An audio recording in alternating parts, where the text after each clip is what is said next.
parece, arrancamos, ¿dale? Ahora sí, bueno, empezamos si querés ahora. Dale, espera que voy a subirle un poco el brillo a esto, a ver si ahí se me ve mejor. Ahí está. Ahora sí. Hola, ¿cómo están? Gracias por unirse al vivo de Fastpay. Hoy nos acompaña Natalia Logiacono. ¿Cómo estás, Natalia? Bienvenida. Bueno, hola Fede, que ya nos estuvimos saludando. Hola a todos y a todas las que están del otro lado. Bueno, acá estamos en un vivo para Fastpay. Contanos dónde trabajas, cuál es tu profesión. Bueno, yo soy licenciada en Trabajo Social. Actualmente estoy trabajando en 2 escuelas especiales del Partido San Martín y además trabajo en un centro para la inclusión escolar que queda en Ciudad Autónoma de Buenos Aires. ¿Nos podrías comentar cómo incide la pandemia en los hogares? Por ejemplo, respecto a la violencia y las adicciones. Bien, bueno, te cuento un poco de lo que se ve tanto en las escuelas como también en mi trabajo de capital, y en líneas generales cuando uno va hablando con otros colegas, lo que aparece es justamente esto que vos mencionás, Fede. Están como mucho más exacerbadas todas aquellas cuestiones de violencia que tienen que ver con aquellas que ya estaban latentes en muchos hogares, porque la verdad que lamentablemente es una situación que está muy presente. Pero bueno, ahora con lo de la pandemia se ve todo como mucho más exacerbado, como te decía antes. ¿Y esto con qué tiene que ver? Con la dinámica que estamos teniendo hoy en día, ¿sí? Uno está 24/7, las 24 horas del día, los 7 días de la semana, compartiendo con la familia. Estamos más acelerados. Claro. Estamos como más acelerados. Estamos así, todos amontonados encima, porque algunos no tenemos tanto espacio, algunos tienen la suerte de tener espacios grandes donde uno se puede dispersar, tener un patio, pero hay mucha gente que no tiene esta posibilidad. Entonces también se da como que los roces aparecen de manera permanente, las discusiones, ¿sí? Las peleas, las presiones que también tenemos, ¿sí? ¿Por qué? Porque uno está atravesado por que tenés que seguir trabajando desde casa, porque los chicos tienen que seguir haciendo la tarea, porque no todos tenemos accesos a lo que es la conectividad para poder resolver, por ejemplo, las cuestiones escolares, porque a veces tampoco tenemos las herramientas, ¿sí? Lo que pasa mucho es que, por ejemplo, en hogares donde hay varios chicos, capaz que hay un solo dispositivo para poder conectarse con la escuela y hacer las actividades, y esto también termina generando situaciones de tensión en el hogar, ¿no? Entre los progenitores, si es que viven juntos, o también de los padres con los hijos, nervios de los chicos también. Bueno, es como una cuestión que aparece ahí bastante presente y más marcada hoy con el tema de la pandemia. El tema del encierro también es eso, claro. Un quilombo. Eso es la parte como más difícil y lo que hace que más se fomente todo esto, ¿no? De las tensiones. Sí. Bueno, quedó bastante claro la explicación. ¿A dónde puede acudir una persona que sufre de violencia dentro de su hogar? Bien, cuando hablamos de personas y hablamos de personas adultas, tenemos un dispositivo que es la línea 144, donde uno puede llamar para recibir asesoramiento, ¿sí? Me parece importante también mencionar cuáles son los tipos de violencia, porque uno a veces considera como una situación violenta únicamente el golpe propiamente dicho, ¿sí? Lo que sería la violencia física. Pero hay otras aristas que tiene lo que es la violencia de género, que tiene que ver con la violencia simbólica, con la violencia patrimonial y económica, la violencia sexual, la violencia psicológica, ¿sí? Entonces, ante todas estas situaciones, bueno, si querés te explico muy brevemente lo que consta cada una, como para que la gente que está del otro lado también lo sepa y sepa que puede pedir ayuda en cualquiera de estas situaciones, ¿sí? Como decíamos antes, la violencia física es lo que propiamente tiene que ver con el golpe en sí, ¿sí? Si alguien viene y me da un sopapo, ya eso es violencia física. Ahora, cuando alguien me menosprecia, ¿sí? Y me dice, vos no servís para nada, vos no haces esto, no podés porque sos mujer. Bueno, todo lo que tiene que ver con la agresión a través de la palabra y del menospreciar a la otra persona o subestimarla en su condición de lo que fuera, tiene que ver con lo que es la violencia psicológica, y también ahí entra un poco de lo simbólico, ¿no? Que lo simbólico tiene que ver con los estereotipos que uno tiene, y Después también lo que es la violencia sexual, bueno, tiene que ver justamente, ¿no?, con tratar de acceder a la otra persona sobre su cuerpo sin el consentimiento del otro. Después no sé si me había quedado alguna de las que nombré, dije todas creo, ¿no? No, me falta la económica y la patrimonial. Eso tiene que ver cuando el agresor limita a la persona que está sufriendo la violencia en cuanto a lo que tiene que ver con la cuestión económica. Por ejemplo, te doy un ejemplo concreto, que si hay alguien que está escuchando del otro lado y se puede sentir identificado con esto, es lo que es la violencia económica, ¿no? Controlar al otro en quién es la fuente del dinero. Yo soy quien trabaja en el hogar y te digo, ¿para qué puedes usar el dinero y para qué no? O si te compré un celular, te lo saco cuando a mí se me ocurre sacártelo porque ese celular lo pagué yo.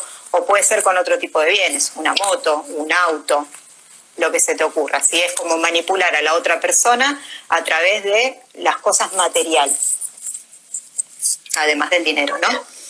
Bien, eso en cuanto a los adultos. Y te decía, para recibir asesoramiento y ver qué podemos hacer y cuáles son las herramientas que nos brinda el Estado en cuanto a política pública, podemos consultar o bien al 144, que es una línea gratuita que funciona las 24 horas, o también hay números de línea, 0800. Yo después voy a mandar toda esta información para FASPA y para que ustedes lo puedan compartir en la página. ¿Sí? Bien.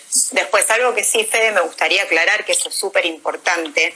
Si hay una persona que está sufriendo violencia de género dentro de su casa y está en una situación de riesgo, tiene que llamar al 911. ¿Por qué? Porque quien va a acudir al domicilio, al rescate de esa situación, es la policía en ese momento, ¿sí? El 144 es más bien para recibir asesoramiento de lo que podemos hacer para prevenir una situación o para que nos brinden herramientas de cómo tratarlo. Pero cuando hay una situación latente de violencia donde una persona está en riesgo o niños están en riesgo con un agresor, es llamar al 911, ¿sí? Esto es lo que refiere para adultos. Después, también vos que me preguntabas esto de la violencia, ¿qué se hace cuando hay niños en situación de riesgo, no? Sí. Eso mismo. Bien, cuando hay chicos en una situación de riesgo, es decir, que sus derechos están siendo vulnerados porque hay padres que están maltratando, porque hay padres que no están teniendo los cuidados que tienen que tener, etcétera, cualquier situación que se considere de riesgo, está lo que se llaman los servicios locales de protección de los derechos de los niños, niñas y adolescentes, ¿sí? Que funciona una guardia a las 24 horas, que es a través de un 0800, y también hay un número de WhatsApp donde uno puede contactarse. Bueno, ya sabemos, como dije antes, corre lo mismo, ¿no? En una situación de riesgo latente y inminente hay que llamar al 911. Pero para hacer una denuncia, por ejemplo, si veo que mi vecina le pega a su hijo o alguna situación que escucho mucho grito y todo, no hay que hacerse los sonsos ante esto, ¿sí? Cuando vemos alguna situación como vecino, como lo que fuera, hay que denunciarlo, porque si no, en un punto terminamos como siendo cómplices de todas esas situaciones. Entonces, bueno, para lo que tiene que ver con los niños está el Servicio Local de Protección de Derechos, a donde nos podemos contactar y hacer la denuncia correspondiente, ¿sí? Sí.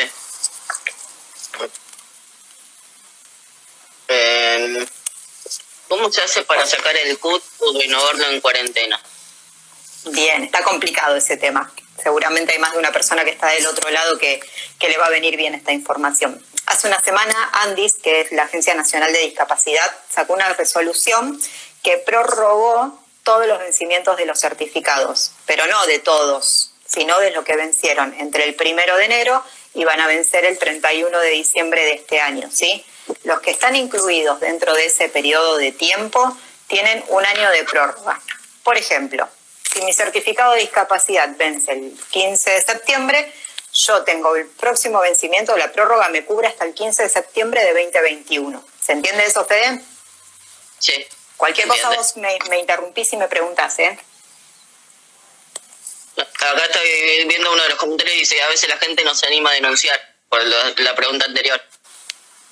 Ah, bueno, eso sí, es verdad, aparece mucho, pero bueno, hay que correrse de ese lugar de miedo, porque después vienen los lamentos, nos agarramos la cabeza, hay que denunciar, cueste lo que cueste. Se puede denunciar de manera anónima, o sea, no necesariamente tengo que decir yo, Juana Pérez, denuncio a mi vecino Gabriel Quiroga. No, sí, puedo llamar y decir, mira, llamo al 911, estoy escuchando que el nene de al lado grita o que la pareja de al lado hay golpes, ruidos, ¿sí? Porque si no terminamos como lo que pasa la mayoría de las veces, ¿no? Tapamos. Bueno, ya se van a arreglar, no nos involucramos. Y nosotros como parte de la sociedad tanto los profesionales como cualquiera. Todos somos ciudadanos y tenemos que ser parte de ese cambio, porque si no, no podemos cambiar nunca completamente el paradigma, ¿sí? Vamos tapando. Entonces siempre hay que denunciar, ya sea llamando por teléfono o acercándonos. Bueno, ahora volvemos a la pregunta esta que estábamos de certificados. De los certificados. Sí. Ahí está. Bueno, entonces estaba hablando de los certificados respecto de la prórroga esta de los 365 días para los que vencieron entre el 1 de enero del 2020 y el 31 de diciembre del 2020, ¿sí? Sí. Bien, eso para esos casos tenemos el año de prórroga. Ahora, ¿qué pasa con los que vencieron antes de enero del 2020? Es decir, hasta diciembre del 2019. En ese caso, tienen que contactarse, por ejemplo, en el caso de San Martín, con el Hospital Thompson. Esto es importante destacar también que cada municipio se maneja de manera autónoma. En el caso de San Martín, que es donde nosotros estamos, hay que comunicarse con el Hospital Thompson, que es donde se tramitan los certificados de discapacidad, y ellos van a tomar los datos de la persona que se le venció el certificado y se van a contactar después para habilitar las herramientas o recursos para poder hacer esa renovación, ¿sí? Sí. Lo mismo, Fede, corre para los que tienen que sacar el certificado por primera vez y para los que lo perdieron, ¿sí? Esto también es importante. Entonces, ¿en qué casos me voy a comunicar con el Hospital Thompson? Si perdí el certificado de discapacidad, que entre paréntesis voy a aclarar, hay que denunciarlo porque el certificado de discapacidad tiene validez nacional, es un documento nacional, tiene la misma validez que un DNI, ¿sí? Por eso hay que denunciarlo y cuando se lo denuncia deja de tener validez. Entonces, si se me perdió, lo denuncio y llamo al Thompson para dejar mis datos y que ellos se contacten conmigo. También llamo al Thompson si estoy por certificar por primera vez y también puedo llamar al Thompson si se me venció hasta diciembre del 2019. ¿Sí? A partir de 2020 tenemos una prórroga hasta fin de año. ¿Sí? Acá hay un comentario que dice que llamaron al Thompson y no le dicen nada. No sé a qué número habrá llamado la persona que está comentando, pero yo después les voy a pasar. Es un número fijo, no lo tengo ahora acá anotado, pero después se los paso, ¿sí? Pues no me lo acuerdo de memoria. Pero atienden, porque yo llamé en estos días varias veces. Bien. Y tienen horario limitado ¿y los también. Pedidos? ¿Horario limitado? Sí, están de 8 a 14, no están todo el día, no sé a qué hora habrán llamado ni a qué número, pero por eso les digo, después yo les paso el número para que puedan comunicarse. ¿Y los pedidos de silla de rueda y medicaciones cómo se hacen? Bien, eso tiene dos variantes, Fede. Una es si la persona o la familia o tienen que pedir, tienen obra social o algún tipo de cobertura médica, o si no la tienen, ¿sí? En el caso de aquellas familias que tienen cobertura médica, lo que tienen que hacer es, por ejemplo, si fueran a pedir una silla de rueda o un elemento ortopédico o una medicación, lo primero que van a tener que hacer es ver al médico que indique ese elemento o esa medicación. Si es medicación neurológica, el neurólogo; si es medicación psiquiátrica, el psiquiatra; si es alguna silla de rueda o elemento ortopédico, lo va a tener que ver el fisiatra, ¿sí? Que va a ser quien va a dar las características de ese elemento. Una vez que tengan la orden con los requerimientos, lo presentan en la obra social para que se los cubra y se los otorgue. No es de manera inmediata, obviamente, sí suele ser un poco más fácil con el tema de la medicación, no así con los elementos ortopédicos y las sillas, que eso lleva un poco más de tiempo, sobre todo con las sillas posturales, que muchas veces se fabrican a medida, ¿viste? Que no son todas para cualquiera. Sí. Eso para los que tienen cobertura. Y después, para los que no tienen cobertura, una de las alternativas, por ejemplo, para pedir elementos ortopédicos es a través de SILSA, ¿sí? Que es una organización donde también les voy a pasar el link para que después lo compartan desde FastPay. Se completa un formulario a través de la página con todos los datos personales de la persona que está pidiendo el elemento y las características de ese elemento, ¿sí? Y desde SILSA se contactan con ustedes. ¿Me acuerdas un segundo que se me cayó la hoja? Sí, obvio. Se me cayó la hoja.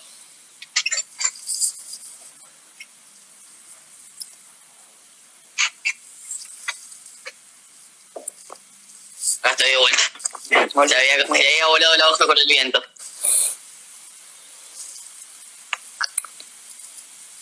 Acá dice una pregunta: ¿qué hacemos si entregamos todo y la obra social no responde, o hace un año que entregamos todo?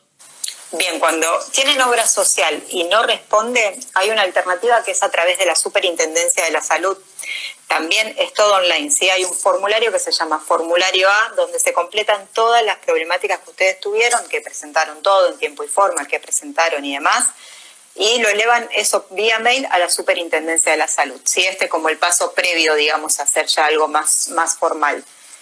Generalmente, completando ese formulario, la obra social empieza a dar respuesta porque obviamente no quiere tener un problema con la superintendencia, porque ya después toma todas otras características. Esa es una de las alternativas. La otra ya después, que tiene costo, es presentar un recurso de amparo, pero bueno, no todos tenemos la posibilidad de poder pagar un abogado para presentarlo. Bien.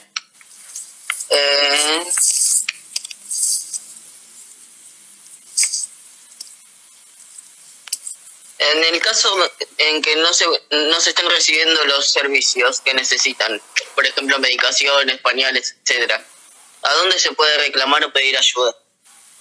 Bien, eso es lo mismo, Fede. Si tiene obra social la persona, el camino principal y primero es concurrir a la obra social.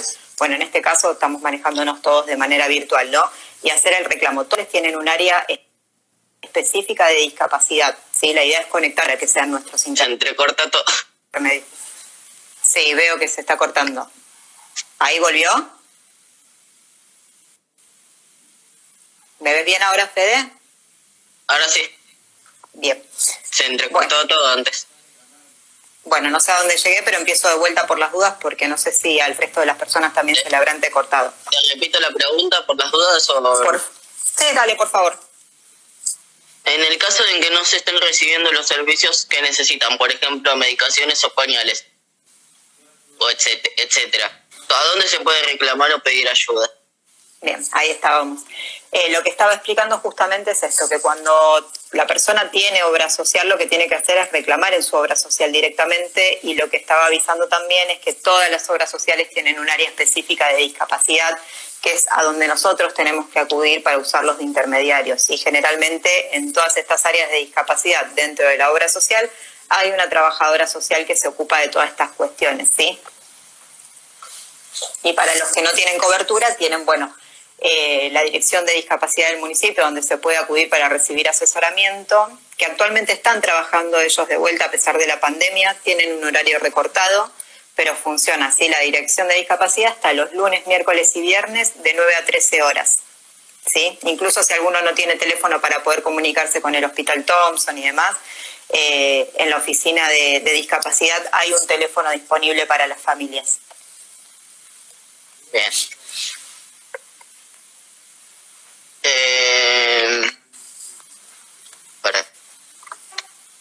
En el tema de los permisos, por ejemplo, si alguien sufre de violencia de género y está en época de pandemia, ¿qué tiene que decirle a la policía si se cruza con la policía?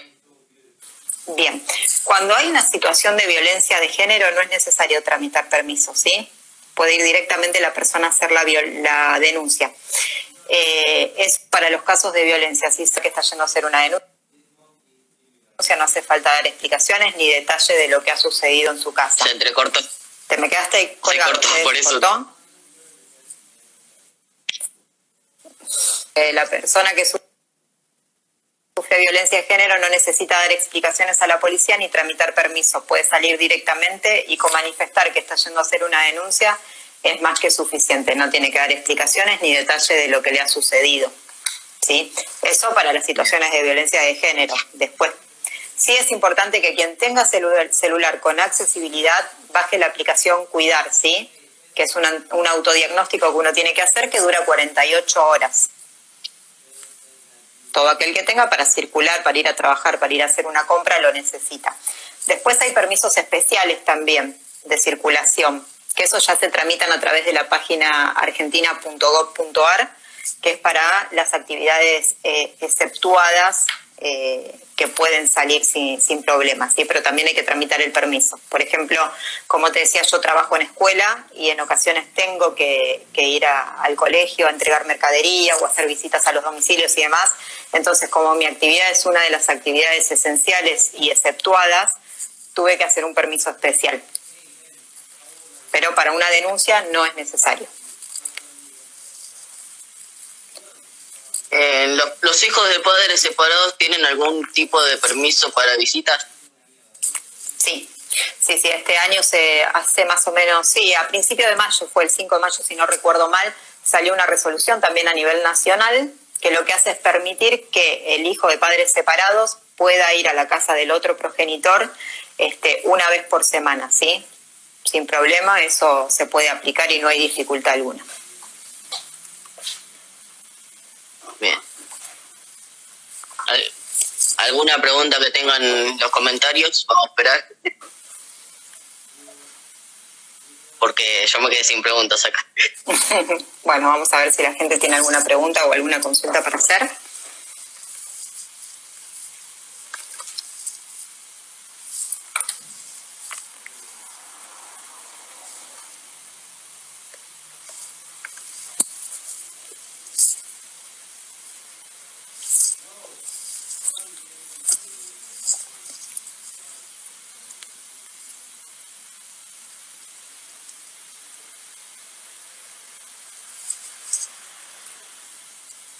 ¿Parece alguna?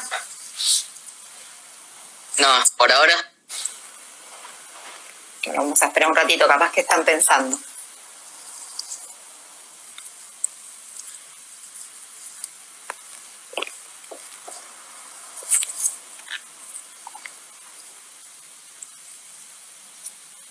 Nos agradecen porque fue una hermosa charla. Bueno, muchas gracias. Muchas gracias.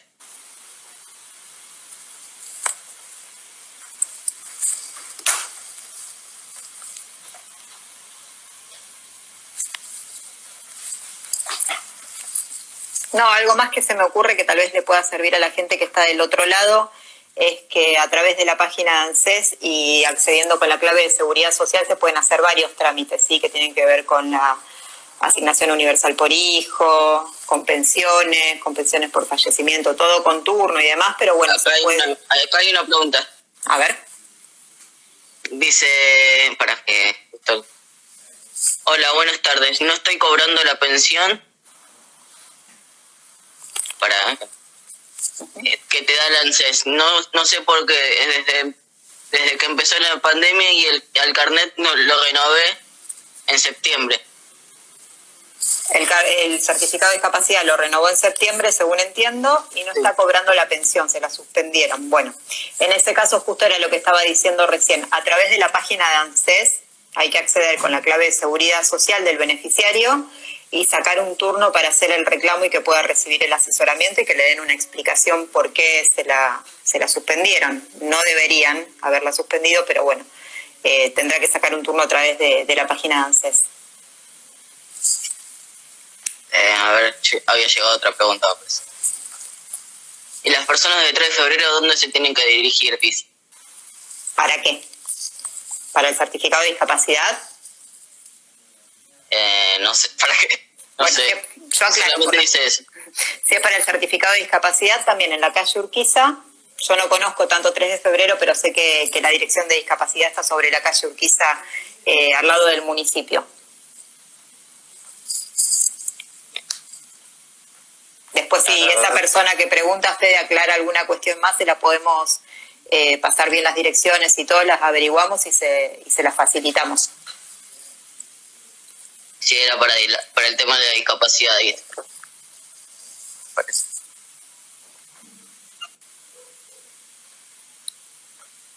Acá dice, hola, me parecen importantes los teléfonos a donde recurrir en cuanto a trámites del CUT. Bien, eso después lo va a subir todo FastPay. Todos los números yo los voy a pasar y FastPay los va a subir a la página para que todos tengan acceso, ¿sí? No solo los que están viendo el vivo, sino aquellos que tengan dudas para que puedan consultar. Acá dice, muchas gracias, licenciada Natalia, por toda la información brindada y felicitaciones al entrevistador Eugenio Fede. Muchas gracias. Bueno, gracias. Con respecto a la pregunta anterior del por qué no estoy cobrando la pensión, dice, justo se me cayó. Con respecto a la pregunta anterior de por qué no estoy cobrando la pensión del ANSES, el trámite es personal o lo puedo hacer por la página de ANSES. No, eso era lo que explicaba antes justamente. Se puede hacer a través de la página de ANSES, que tiene que sacar un turno. Lo que sí es con clave de seguridad social, que eso es del beneficiario. Sí, se hace con el número de CUIL, la clave de seguridad social.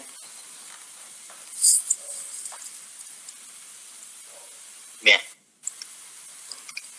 Vamos a ver si llega otra pregunta. Está medio pobre la hoja que hice. No, está bien, pero va surgiendo, ¿viste? Vamos hablando y a la gente se le va ocurriendo también alguna duda o alguna otra cuestión. Lo que sí, yo no veo las preguntas tampoco acá en pantalla, pero bueno, vos me las vas transmitiendo, así que vamos respondiendo a la medida que me decís. Giselle dice, genial la entrevista, los felicito. Gracias, Giselle. Gracias, Giselle.